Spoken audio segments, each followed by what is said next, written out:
Hello, you're on the air. This is Joe Krovoza calling in. It's Terry and Peter, right? Yes, You sir. got it. How are you? Very good. Good to be here. I've got coffee in front of me, so I'll try and You too, huh? keep it fairly lively. You bet. Yeah, we're on our second and third cup to keep ourselves awake. I'll try and help that along a little bit. Yeah, we're not morning people. That's our problem. And we do a morning show, which is really bad. I feel sorry for our listeners sometimes.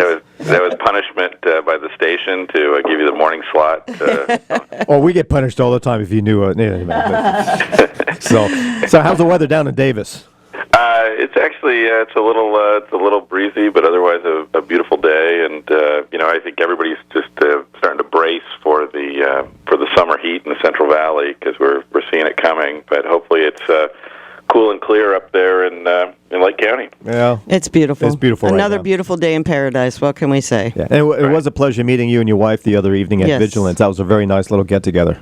Thank you. It was a great crowd. Good to see so many people there. Yeah, We were lucky we heard about it on KPFZ. It was so amazing. People told me, they said, make sure you mention it going into the show. And I thought, there's no way people are going to just, drive up to Vigilance after hearing a radio show and be there in 20 minutes. And Oh, yeah. sure enough, They were there. it Yeah. shows how, quite frankly, I think it shows how tight-knit and quite frankly, connected to the radio Yep. Lake County is. So We have a lot of our listeners that don't go online, they don't watch TV. Their main source for information is KPFZ, and we are very grateful for that. So, thanks for joining us. What I'd like you to start off with, if it's okay, is just a brief bio. You can take it to the bottom of the hour with your background and why you want to run for assembly in this district. Sure. So this is Joe Krovoza. I'm the mayor of the city of Davis, have been since early 2011, so going on about 3.5 years serving down here. In Davis, the top vote getter in our city council election becomes the vice mayor for the first 2 years of their term, and then the mayor for the second 2 years of their 4-year term. In my case, soon after being elected, June of 2010, the fellow who was ahead of me as mayor went up to the Board of Supervisors, and so I filled the last year and a half of his term, and then have been serving my 2-year term as mayor. So that really makes me, I guess, the longest-running mayor of the city of Davis since the early 1960s. But it's been an absolutely tremendous experience, and we've kind of taken on one huge issue, whether budget or water or sustainability or just community building through neighborhoods after another. We've had a very strong city manager up here working with me and a very supportive city council. So I'm running for this office because I've been able to make such a difference down here, and I'd love to take that broader to the entire 4th Assembly District, and I'd like to take a lot of our approaches that I've learned from and carried out successfully here to Sacramento. My day job, which is full-time, is at UC Davis, and for the last 18 years I've been building with my boss and colleague Dan Sperling what is the largest and certainly the most world-renowned clean transportation center. And so the Institute of Transportation Studies is my home. We work on clean fuels, clean, efficient vehicles, and land use planning that promotes people living closer to where they work and learn and play and build community. I love that. Yeah, and the big picture there, there's certainly the transportation piece and all the expertise that comes from that, but the big picture is that the University of California is the research arm of the state of California, and our state agencies and our legislature should be tapping not just UC Davis or the UC system, but also the CSUs and the community colleges, to really make sure that those institutions of higher education are serving the long-term objectives of the state. We can talk a little bit more how that might play out in social services and ag policy, certainly in water and agriculture and education policy as well. But to maybe go back just a little bit, I grew up in Southern California in Pasadena. I attended a trade technical high school, and that had a profound impact on me. I think the more we engage youth in something that they can call their own and thrive in, bodes well. If we take youth and say, this is the program you're going to learn, and you can't get out of that box, I think we risk having youth alienated, and I'm seeing that over and over, whether it's at the high school level or into the community college level. So I'm a very strong supporter of career technical education to get people on the path to productive employment and quite frankly personal fulfillment. Finished up college down in Los Angeles. I was a student leader. I worked very hard on student issues. I served then for actually 7 years on the California Student Aid Commission, fighting for access to higher education through our Cal Grant A, B, and C programs. I was the student on the Student Aid Commission while the loan programs were just kind of coming into popularity, for better or for worse, and creating enormous amounts of debt that our students today are saddled with. And then went to work and met my wife, and Janet and I moved up to Davis for me to attend law school. I studied water law and natural resources here at UC Davis School of Law. Practiced water law for 2-3 years, and then came to work at UC Davis. And once I did that, just threw myself into a whole series of community organizations. And one of those organizations was the Poudre Creek Council. And this is a group fighting for environmental flows for our local creek. And when the Solano project was built on Poudre Creek, creating Lake Berryessa with the big Monticello Dam going in, there was zero consideration for the downstream environmental resources, particularly the anadromous fish, the salmon, and the steelhead, and a very unique co-evolved set of Central Valley native fish. And so the Poudre Creek Council brought lawsuit against the Solano water agencies, and we were successful in not only getting 50% more water let below the dam to create a permanent connection of water down to the delta, but we also designed those flows in a way so that the pulses happen and the levels are such that we have reestablished the salmon run on Poudre Creek. Oh, wow. And now, 80% of the years, or maybe even higher, we get salmon running from the delta back up their native habitat of Poudre Creek. It's terribly exciting, and communities like Winners are actually redesigning their area around their community center to once again connect the community to the creek. So, Janet and I have raised two wonderful daughters here in Davis. One's a first grade teacher now down in Nashville, Tennessee. The other's a junior in school. And in 2010, as I've referenced a little bit, Janet and I sat down and I said, we're not leaving this place. We love our jobs at UC Davis, and I'd like to run for city council. And foolishly, Janet agreed that that would be a good idea for me. And foolishly, she's also agreed that it might be great for me to find a seat in the state assembly. But it's been very, very rewarding. I'm about community service. I guess it's about 2 decades now of volunteering in one way or another. I coached soccer for 8 years, 11 teams. Absolutely love that. In fact, maybe the path to power in any community is to coach soccer, because you get to know all the parents and the coaches and everything like that. So maybe if there's aspiring public servants out there who might want to run for public office and you really want to be a little diabolical, you should probably start coaching youth soccer. So that's superseded Little League these days, soccer now? Well, let's see. There's only how many kids are on a team, and then you multiply that by the fair enough. coaches. Someone's got to do a little math calculation to figure out if Little League is better than soccer or vice versa. Well, you majored in economics. You should be able to figure that out. Well, that's right. I think I can still do simple math. One would hope. Yeah. Wow. So that's a little bit of the sketch. We'll get into issues. I'm sure I'm jumping around here a little bit.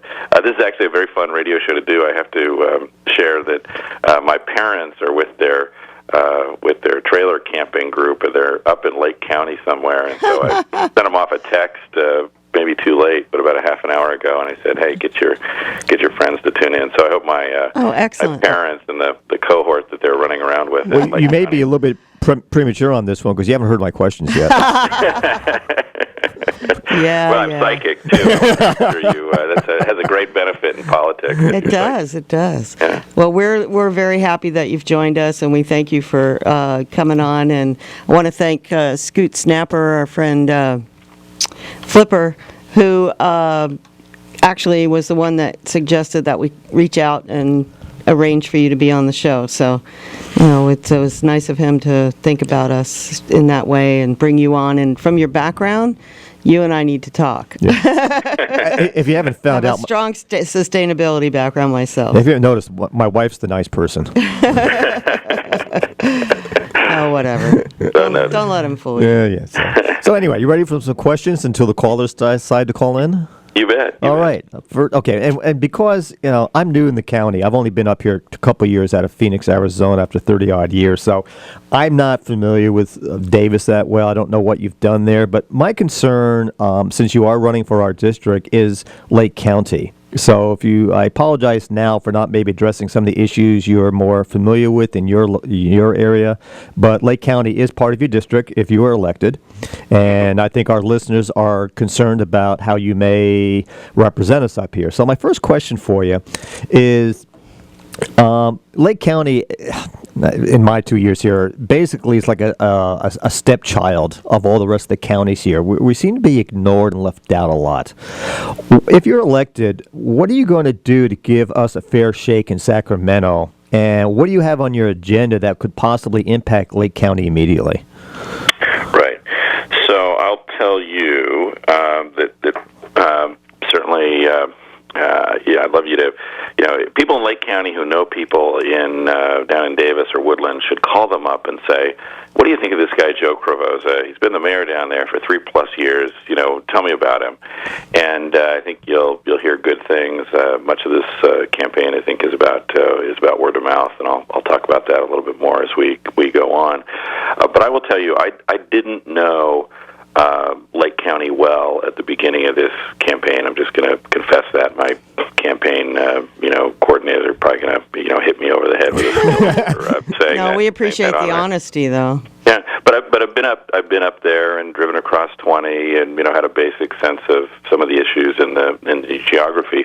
But I can tell you, I am a passionate, strong environmental water advocate. And as I got up to Lake County, it became so clear to me that Clear Lake and the wastewater, the water rights, and the clarity issues, and using Clear Lake as the economic engine. And this is, the oldest, the largest California lake that we've got at a high altitude. I mean, it is a special, special place. Yep. And I will tell you, the first thing that connects me to Lake County is the fact that I love that lake, and I love the issues facing that lake. My experience with the Poudre Creek Council predating that was being a law student at UC Davis, working for a gentleman named Hap Dunning, which is arguably the dean of California water law faculty. And Hap sent me over to the Mono Basin to learn what folks had done to protect Mono Lake. And it was all the theories from Mono Lake that we used on Poudre Creek. And at UC Davis, I've followed the great work of our Tahoe Research Center and Charles Goldman. Charles is a donor to my campaign, a friend, and the president of the Worldwide Limnology Society. And I've seen what they've done in the Mono Basin and in Tahoe to protect incredible lake resources. And I would be so honored to be part of moving the Clear Lake agenda forward, not just from an environmental perspective, but, from an overall land use perspective, and helping the businesses that depend upon the lake, and I think almost every one of them does. So what I can tell you is, I'm a sincere person that's always going to represent those who send me forward for service, but my brain wakes up in the morning thinking about the environment and environmental environmental protection, and there's a great opportunity and challenge in Clear Lake yes, and yes. Lake County. And so that will bind me to you whether you like it or not. and that I'm will glad get to me, hear that. And that will get me up there. Excellent, excellent. And I know the top staff at the Department of Water Resources in Sacramento and the State Water Resources Control Board and the Parks Department. And so, I can't wait to go into those agencies and advocate and find out what they're doing for Clear Lake, what they're doing for Lake County. I want to be your squeaky wheel, and I will be your squeaky wheel in an area that I love to work in and where I've been successful in the past. I'm chair now of the Woodland Davis Clean Water Agency. Wow. We are building a $228 million project to bring clean water to Davis and Woodland. That is a project that I've been involved with it for 3 years. I'm chairing the board now. I mean, every week we're involved in one more little, skirmish and correction and lobbying effort to move that big project forward, which is the largest public works project right now in the Sacramento region. Those kinds of connections and expertise, where we go in Lake County to protect Clear Lake, I'm not exactly sure, but I don't think you could have a better traveler in that journey than me. So that's my biggest thought of how I'll connect, just because I affiliate with your issues and I'd love to work on them. Yeah, and that's the fact that we are one of the single largest mercury pollution sources for the entire Sacramento River Delta and the Bay Area. It's fairly important that we start looking at what we can do. And there's a Superfund site that hardly any money has been spent out of that is meant to actually clean the mercury up. So be nice to have someone advocating for us and really pushing for that. In addition, Yolo County owns our water up above a certain watermark. And I know that there's a feeling here that they should also be participating in the quagga mussel program and the other programs that we need to curb the algae and the cyanobacteria, et cetera, that they should also have a stake in this. And so those are some of the issues that I think are hugely important that you could probably help us resolve, hopefully. Yeah, I couldn't agree more. There's something else I just have to say that's so exciting about this 4th Assembly District, and that is when they did the reapportionment, they designed this district. Some people look at it and say, boy, this is nonsensical. It involves 6 different counties in Yolo and Colusa and Sonoma and Solano and Lake and Napa, and it's all over the place, and it's really hard to drive around. And, wouldn't it be easier if we just, made the district up and down Interstate 80 so that people could, get in their cars and, visit other people in the district? I look at this district and say, it is gorgeous and it is perfectly organized because the Cache Creek watershed is united from top to bottom. The Puda Creek watershed is united from top to bottom. So if you care about water and the environment, this district presents the perfect opportunity to bind together everybody from top to bottom in the watershed. And we've got a big piece of the Napa watershed as well, starting up above Calistoga and then working our way down to into the Bay Delta. That's a tremendous opportunity for whoever comes into this assembly seat. And we're in the world of 12-year term limits now. So whoever Lake County elects, in this June 3rd primary and November 4th general election, that's who you're probably going to have working hard for your lake and for the county for the next 12 years. And that is a very unique point in time for people to really sit up and pay attention and turn out in this election. Cool. That is fabulous. Okay, so we want to let people know that our phone lines are open. You can call 263-3435 if you have a question for Mr. Krovoza, and we will continue on with the questionings from Peter. Okay, besides the lake, we have one other, what I call, serious and major issue here in Lake County, and that's jobs and our economy. And since you do have a major in economics, I think you'd be a nice person to talk to about this. I saw on your website, and I did do a little research on you, that when you became mayor, you actually brought together and I don't know exactly what organization. I assume the chamber and other merchant associations within Davis, and had them start communicating and working with the government agencies within Davis. And you seem to be pretty proud of that, along with the amount of businesses and jobs you created. So I have a couple questions on here. Number one, what was the success and how did you go about it? Number two, in your opening dialogue, you mentioned about you went to a vocational training school. We have a gentleman here locally that actually is one of the top people in the state that oversees the apprenticeship programs. What do you think about creating apprenticeship programs within a vocational school and having them work with general businesses to get them trained to create job opportunities when they've completed their apprenticeship program? Thanks, Peter. Apprenticeship programs, yes, and yes, and again, it comes from my own personal experience being a student at a trade technical high school. I studied electronics, but also at that same high school we had metallurgy, photolithography, mechanical, building, auto, drafting, et cetera. So some of the apprenticeship programs can be synced with trade unions, and I certainly support that. And they can also be linked closely with our community colleges. So the Yuba College branch in Clear Lake, that actually my friend and former mayor of Woodland, Art Pimentel, is the dean there. So I'd look forward to working with Art on those programs. But yeah, I think we need to do that. Senate President Pro Tem Steinberg has introduced some legislation to amp up apprenticeship and career technical education. I would be taking a hard look at those pieces of legislation. I'm sorry, I didn't mean to interrupt you. Would that include some type of tax incentives or wage incentives for business owners to bring on apprenticeships? Yeah, you bet. I think that's exactly where you want to go. You want to have you don't want to take away good jobs, but you want to make it real easy for businesses to bring on these apprenticeships, people to work side by side and get training and get out in the field. We had solar installers here in Davis that were bringing on community college students at a real low wage through a federal program.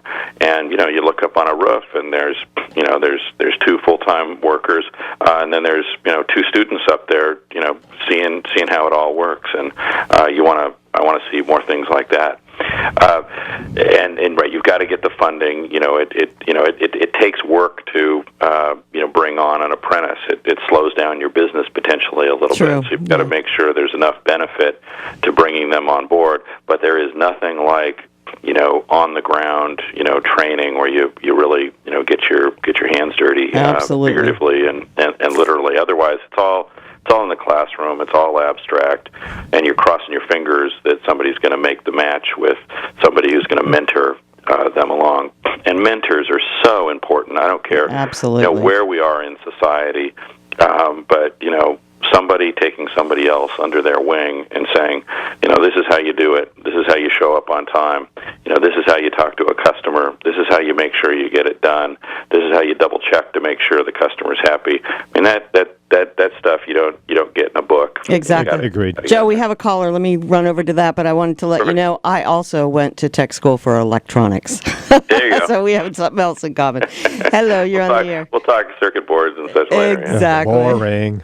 Good morning. Good morning. Good morning, Pete and Terry, and a special good morning to you, Joe. Good morning, sir. And I would just add that as a former apprentice who moved on to be a journeyman and then a foreman and subsequently a trainer of apprentices, nothing works like an apprenticeship program. You get to teach people how to be employees and workers and work smart. Right. And it reduces unemployment. There you go. Thank you, Mike. So this is Mike Dunlap, and I wanted to, because I am wearing the face in Lake County of the anti-Measure L guy, just because I'm asking people to read the measure and vote for what's in it as opposed to what's being promised. I wanted to call and let everybody know that I also have chosen to endorse Joe because he is a water guy and has come up here and made it clear that he understands the issues, and it doesn't get any better or simpler than that. Thanks, Joe. Thank you, Mike, very, very much. See you, bye. Now give me the hard ball. No more Mr. Nice Guy. Yeah, Mike's a good guy. He's very knowledgeable out. about our water. Yeah, he's and I am totally excited, that you are from this kind of background, because that's just what we need here in Lake County. Here's another caller. Yeah, my background is from the community. I never thought I'd be running for city council, let alone assembly. And but it I love this stuff, and you're right. All these pieces of my past coming together. It's and, amazing, huh? They're things I love working on. So okay, let me get to another caller. Hello, you're on the air. Hello, this is Cheryl. Hi, Cheryl. Hi. My question comes from about 10 minutes ago, which is normal. When you were talking about the water. Cheryl, you're breaking up. Oh, darn it. We have the Corporation Cal Water issue over in the corporation that took over Lucerne, where bills could be between $300 and $500 a month. They buy the water for 12 cents. They wow. community. If there's a charge, even if you get shut off, so a lot of people are shut off, then there's the fear that it. Oh, Cheryl, we're only hearing half of what you're saying. Oh my gosh. Yeah, Okay. and that's really important. But I think Terry, Joe could probably. Yes. Are you going to meet with those more familiar than myself about the Cal Water issue? Right. Right. So let me. So Cheryl, I'm going to put you off the air. Thank you. Yeah. Let me answer the question as best. You kind of got the gist with these super high water bills, and these people are really suffering to try to pay them. So I've been briefed on the Lucerne, the concerns of the Flow group. They're Friends of Lucerne Water, and I've actually spent some time with some of my friends who know Public Utility Commission law and water law in this area. The Lucerne situation is an absolute tragedy. Absolutely. It has got to, be front and center continually. I know the County Board of Supervisors, Denise Rushing, has briefed me on it a bit, and so has Kelly Cox and others, your former county administrator. But this has to keep being a concern. Private water companies that build large infrastructure and try to put 100% of the costs on those ratepayers is simply wrong. Right? You have to, when you're building infrastructure, figure out ways to spread the costs of big infrastructure over a broader base.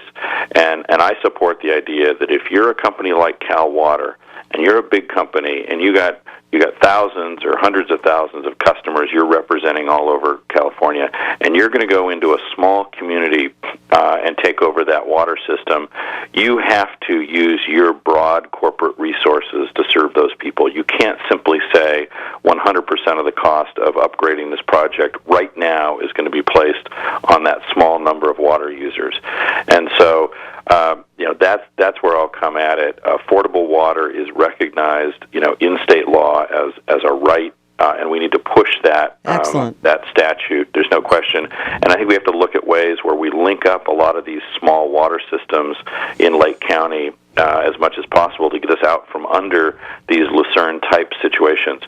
Spring Valley is a water success story in general, where grants came in, they worked with the community, the system's being upgraded.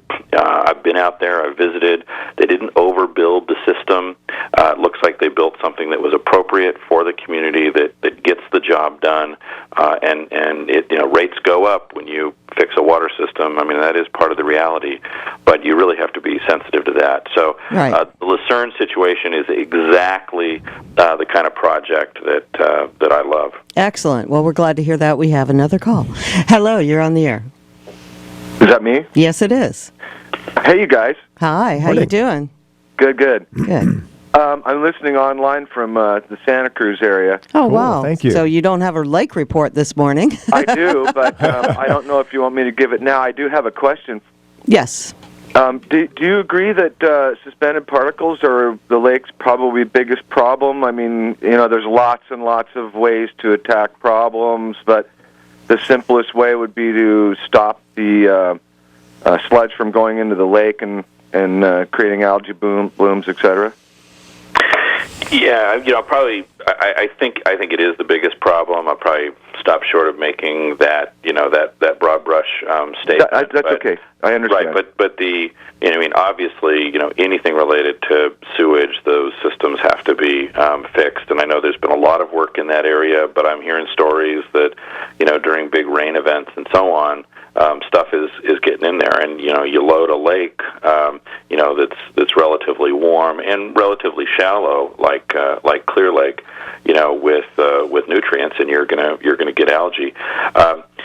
In the Tahoe Basin, they've created the TRPA, the Regional Planning Authority up there, and my uncle's got a place that's 100 yards or so off the lake, and he wanted to do some home construction, and he had to show absolutely that the water that fell on his land in no way was going to produce runoff, into the lake.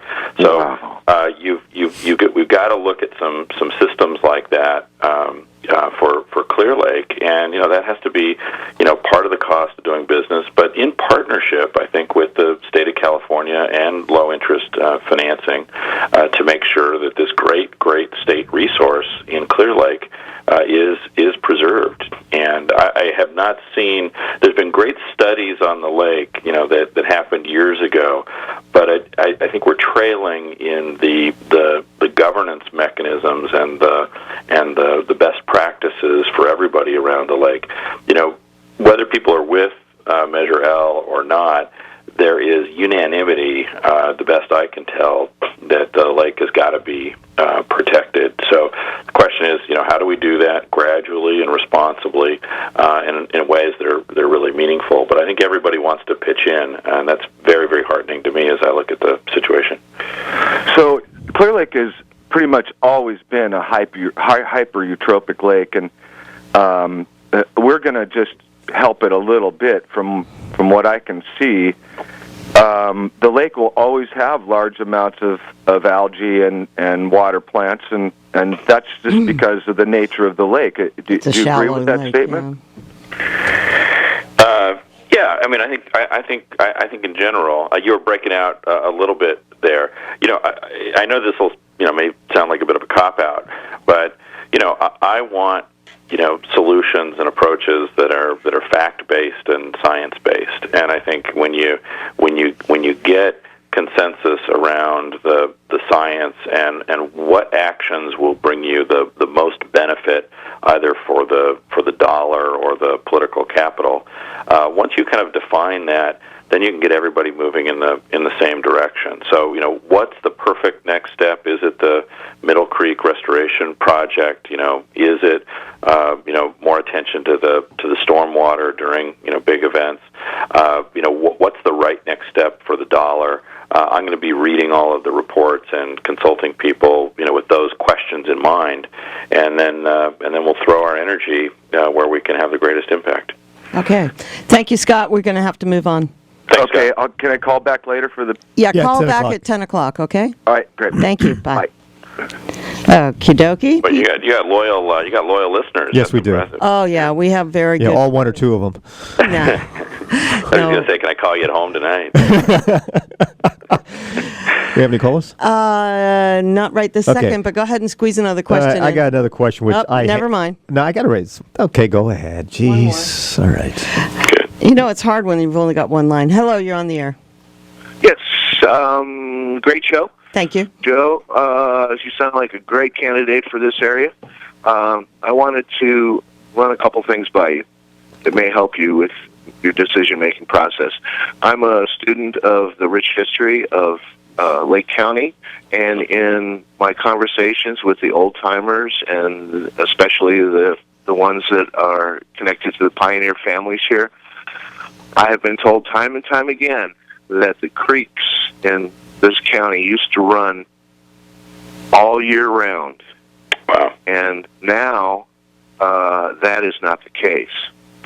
Now, I also interviewed a fellow that lived up at Highland Springs his entire life. I forget his name, Woods, I believe it was. Highland Springs Reservoir Project up there had an incredibly unexpected side effect in that it kept, I believe it's Kelsey Creek, running all year round. So in other words, what I'm suggesting is that if we put reservoirs at the headwaters of the major creeks that run into the lake, that might be a solution or an additional... Something to think about, yeah. Yeah, Definitely. and I'm sorry, but we're really short on time. So if you have a Okay. question, if you could ask it, or if that's your point, we need to move. one other point. Okay. There's a place called Manning's Flats, Yes. which is the grade running up to Kelseyville from Lower Lake. That was dynamited 100 years ago, and as everybody knows, there's a fault there now, Right. and that water the sludge continues to run into the lake. Mm. Something has to be done. Okay, that's good. Thank you good very to much. know. Thank you, sir. Yeah, but those are exactly the kinds of pieces of the puzzle that we need to evaluate. Right. Where's the next best project? The other quick point I'd add is there's a lot of flavors to money in Sacramento, and one of the great challenges in government is figuring out what problem is best matched with what agency and what funding. Some things might be better, to go after water quality money. Other things might be a wastewater, fund. Other things might be just low interest financing because you can have a revenue stream to pay off a bond over time to fix an area.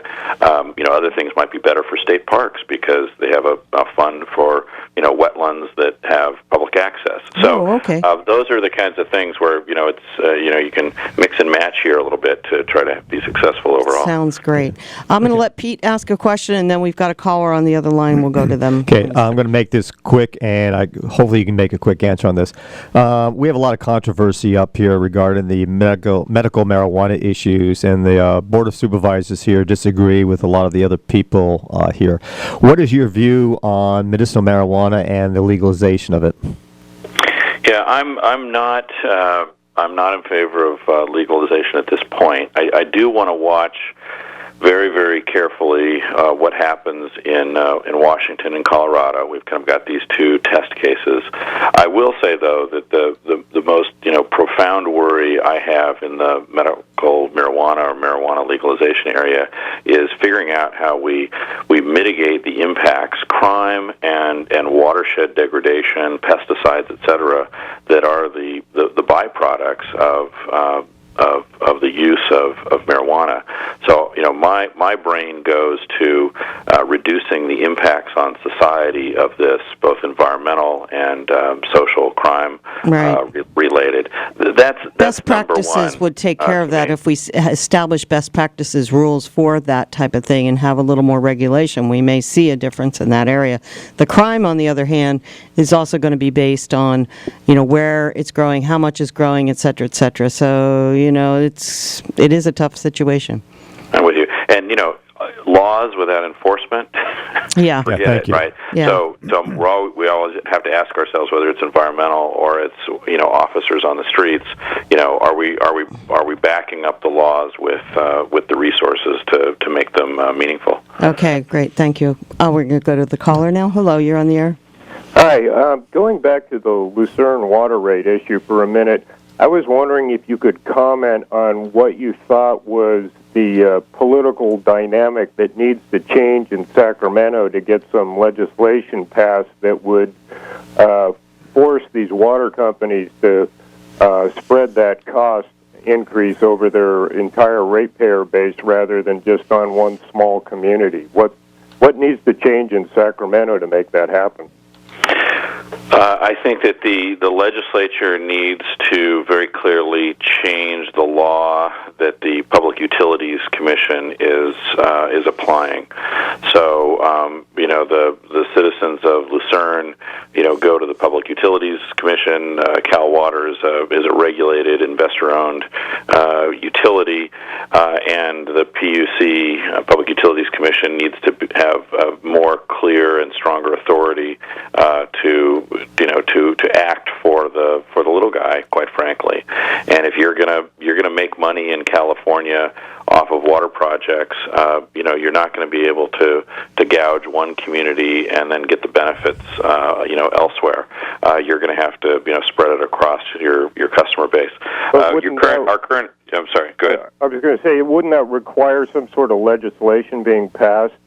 Yes, it would absolutely. No, this is not on a wing and a prayer kind of stuff. I mean, this is happening all over the state of California. The kinds of situations that are happening in Lucerne, they're terrible, and we can't just say we're going to try really, really, really, really, really, really, really hard next time at the Public Utilities Commission. There has to be some fundamental changes in what the underlying law is for these situations. Why isn't the legislature standing up for the consumer rather than protecting the large corporate interests? What's preventing that? Well, I think because there's very few people that are in these situations compared to others. I mean, if PG&E were doing this, and I'm not, they were doing this to all of Northern California, you bet things would change in Sacramento quickly. Instead, it's happening in these small pockets, and there's just not political support to change it. And certainly, I'm sure Cal Water is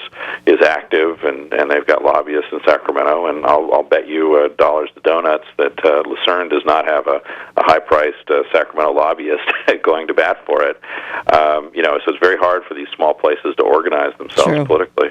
Okay, Phil, we got to move on. We're almost out of time, so. Thank you.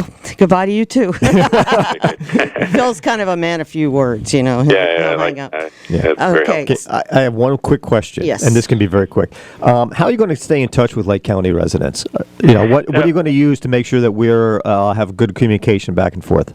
Right. I mean, certainly information technologies are great, and we're on the web, we're on Facebook, and the local blog here called me the most accessible elected official ever in the city of Davis. It's probably a stretch, but I wear it like a badge.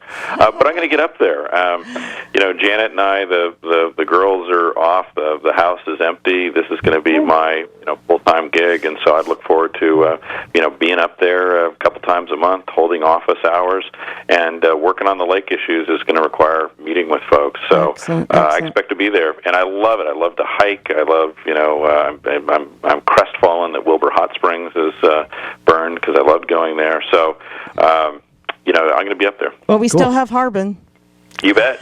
Looking forward to it, yeah. Okay, Joe, thank you so much for everything. If you could please give your website address so people know where to follow up, because we still have people calling in. I have to apologize to the callers. We're out of time. But you can reach Joe directly through his website, which is?